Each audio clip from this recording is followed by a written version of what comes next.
जय गुरुदेव. विशुद्धी हेची तालू मूल, जेते कमळाशे षोडश दल. यकार हे आमल, उदाने ते रक्षिले. संत शिरोमणी शिवयोगी मन्मथ माऊली आपल्या परमरहस्य या प्रासादिक ग्रंथातील 6व्या अध्यायातून मानवी शरीरातील 6 ऊर्जेचे केंद्र, ज्याला अध्यात्मशास्त्र 6 चक्र, 6 आध्यात्मिक चक्र असे म्हणते. मूलाधार चक्र, स्वाधिष्ठान चक्र, मणिपूर चक्र, अनाहत चक्र आणि 5वं आहे विशुद्धी चक्र. या विशुद्धी चक्राचं वर्णन या ओवीमध्ये माऊली करतात. विशुद्धी याचं स्थान आहे कंठस्थानी, म्हणजे घशाच्या ठिकाणी. विशुद्धी हेची तालू मूल. विशुद्धी याचा अर्थ होतो संपूर्ण शुद्धता, कंप्लीट प्युअरनेस. टाळूचे मूळ किंवा कंठस्थान हे या ऊर्जा केंद्राचं स्थान आहे. हे चक्र आकाश तत्वाशी संबंधित आहे. ज्याप्रमाणे आकाश हे पोकळ असूनही सर्वव्यापी आहे, तशीच अवस्था येते साधकाची होते. इथूनच साधकाचा प्रवास भौतिक आधिभौतिकतेतून आधिदैविकतेतून आध्यात्मिकतेकडे होतो. माऊली पुढं म्हणतात, जेत कमळ असे षोडश दल. या विशुद्धी चक्राला 16 पाकळ्या असतात. या ठिकाणी आल्यावर साधकाच्या अंतकरणात 16 दैवी संपदा विकसित होतात.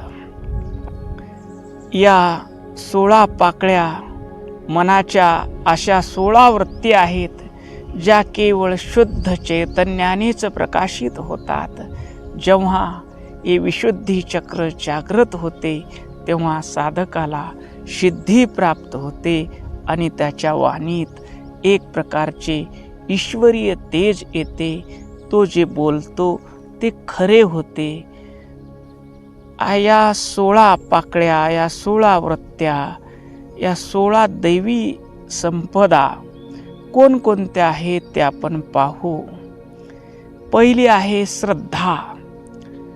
स्वतःवर, ईश्वरावर किंवा देहावर असलेला अढळ विश्वास, सद्गुरूच्या चरणावर अढळ विश्वास, आपल्या इष्टदेवतेवर अढळ विश्वास, याला म्हणायचं श्रद्धा. ही श्रद्धा साधकाला सर्व संशयापासून दूर नेते. म्हणून अध्यात्माचा पायाच जर काही असेल तर श्रद्धा. पुढची दुसरी दैवी संपदा संतोष.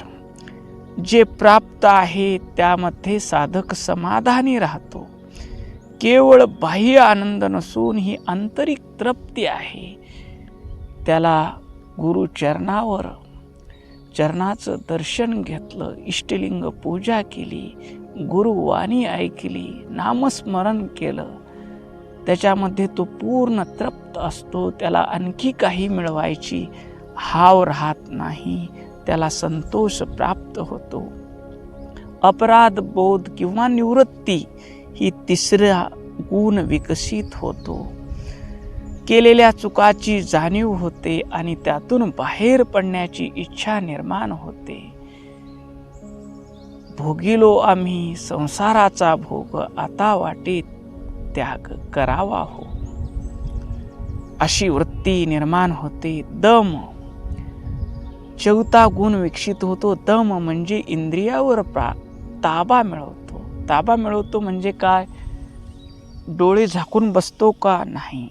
डोळे तुम्हाशी प्रार्थना, पाह कैलाशीचा राना, ऐका उभय श्रवण माझ्या शंकराचे गुण, शिव शिव वदे वाणी, कर टाळी या कीर्तनी. तो इंद्रियांना बाह्य विषयाकडून अध्यात्माकडे वळवतो. डोळ्याला शिव तत्व पाहण्याचा अभ्यास होतो, कानाला शिवगुण श्रवण करण्याचा अभ्यास होतो, पाये सदाचाराच्या मार्गावर चालतात, हात कल्याणकारी काम करतात, सर्व इंद्रिय शिवपूजेला लावतात, हा दम गुण विकसित होतो. 5वा गुण आहे शांती, मनाची कल्लोळ विरहित अवस्था. बाह्य परिस्थिती काहीही असली तर तो अंतर्यामी आपल्या स्वस्वरूपात शांत राहतो. माऊली या शांतीचं वर्णन परमरसात करतात. पराचे शब्द तीक्ष्ण बाण, लागती धरुणी वर्मसंधान, परी न डळमळे जयाचे समाधान, तेची शुद्ध शांती ओ देवी. बाह्य परिस्थिती काहीही असो, तो परमात्मा शिव शांत आहे. त्याची पूजा करणारा मी त्याचा भक्तही शांत आहे. अशा वृत्तीत त्याला अलौकिक अद्भुत शांती प्राप्त होते. पुढचा आहे विरक्ती. सांसारिक मोह, फळाची अपेक्षा यापासून तो अलिप्त राहतो. निष्काम होनी शिवनाम उच्चारी, धरुणी अंतरी दृढ प्रेम. अंतरामध्ये त्याच्या प्रेम निर्माण होतं आणि प्रेमानं निष्काम भावनेनं कुठल्याही फळाची अपेक्षा न ठेवता तो शिवनामाचा उच्चार करतो. त्याच्या अंगात विरक्ती येते. पुढचा 7वा गुण आहे विनय.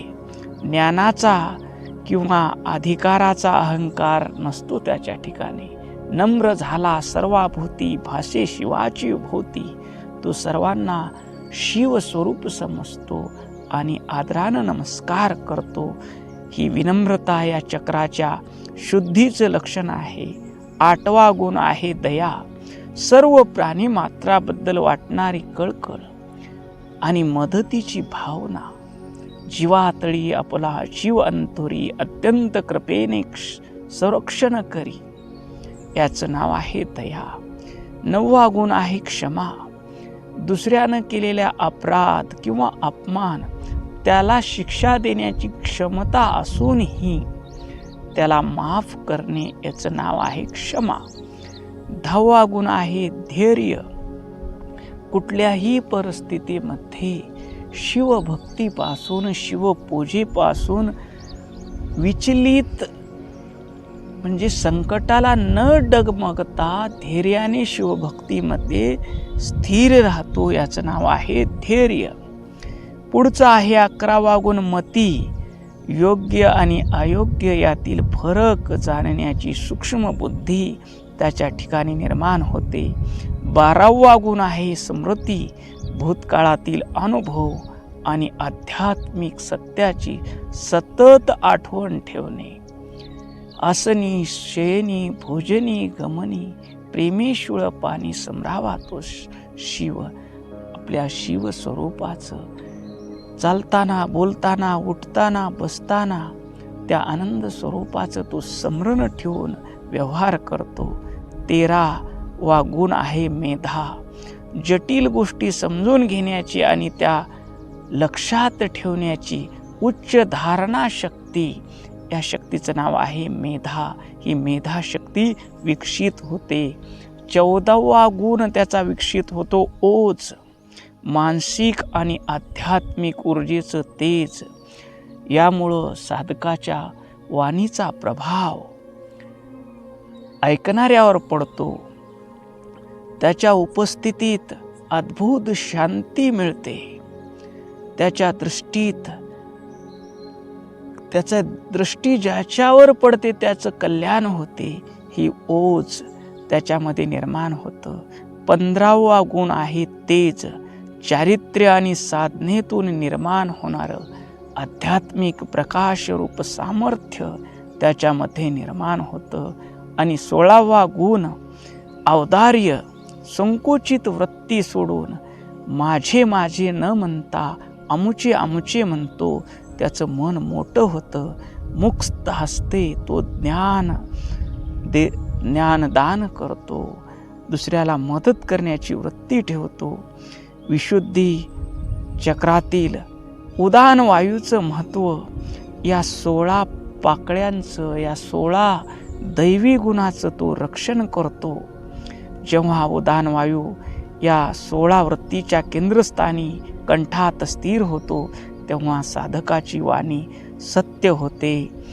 वृत्तीमधील दोष निघून जातात आणि साधक आकाश तत्वाप्रमाणे निर्मळ होतो. हा उदान वायूच या वृत्तीमधील शक्तीला ऊर्ध्वगामी म्हणजे वरच्या दिशेला म्हणजे आज्ञाचक्राकडे घेऊन जातो, जिथे साधकाला अंतिम साक्षात्काराची दिशा मिळते. माऊली पुढे या ओवीत म्हणतात, उदाने रक्षिले. उदान वायूनं या 16 दैवी संपत्तीचं रक्षण करतात. साधकाला खाली जाऊ देत नाही हे उदान वायू. उदान वायू कार्य काय करतो तर उदान वायू हा प्रामुख्याने वरच्या दिशेने म्हणजे मेंदूकडे वाहणारा वायू आहे. हा वायू कुंडलिनीला खालच्या चक्रामधून ओढून सहस्त्राकडे नेण्यासाठी लिफ्टसारखे काम करतो. आपण जे बोलतो त्या शब्दांना ध्वनी आणि शक्ती देण्याचे काम उदान वायू करतो. जेव्हा हा वायू विशुद्धी चक्रात रक्षिले या शब्दात माऊली त्याचं वर्णन करतात, तेव्हा साधकाची वाणी सत्य होते.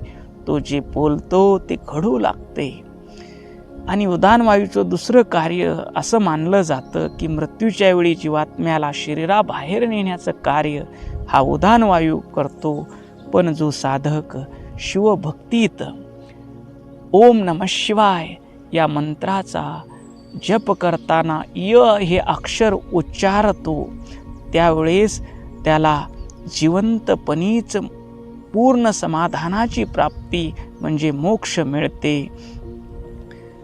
पुढं माऊली या ओवीतून म्हणतात, उदाने रक्षिले. काय रक्षिले? यकार हे अमल. यकार बीज हे या चक्राचे मुख्य बीज मंत्र आहे. अमल म्हणजे अधिकार. या 16 दैवी गुणाला कार्यरत ठेवण्याचा अधिकार कुठला असेल तर या यकार बीज मंत्रामधला आहे. ओम नमः शिवाय. नमः शिवाय याचा अर्थ की या चक्रावर यकार बीजाचे नियंत्रण आहे. य वायू तत्वाचे बीज असली तरी विशुद्धी चक्रात ते आकाश तत्वाच्या संयोगाने येते. जेव्हा साधक या बीजाचा जप करतो किंवा येथे लक्ष केंद्रित करतो तेव्हा त्याचे चित्त बाह्य जगतापासून पूर्णपणे सुटून अंतर आकाशात विरघळून जाते, असं माऊली या ओवीतून म्हणतात. या ओवीचा निष्कर्ष जर काय असेल तर विशुद्धी चक्र हे शुद्धीकरणाचे केंद्र आहे. येथे उदान वायूच्या साह्याने साधक आपल्या वाणीतील आणि विचारातील सर्व मळ बाहेर काढून टाकतो. माऊलीच्या मते हे स्थान आहे. तिथे पोहोचल्यावर साधकाचा जगाशी असलेला संघर्षात्मक संबंध संपतो आणि तो व्यापक शांत अशा आकाश तत्वात विलीन होण्यासाठी सज्ज होतो. ओम शांती शांती शांती.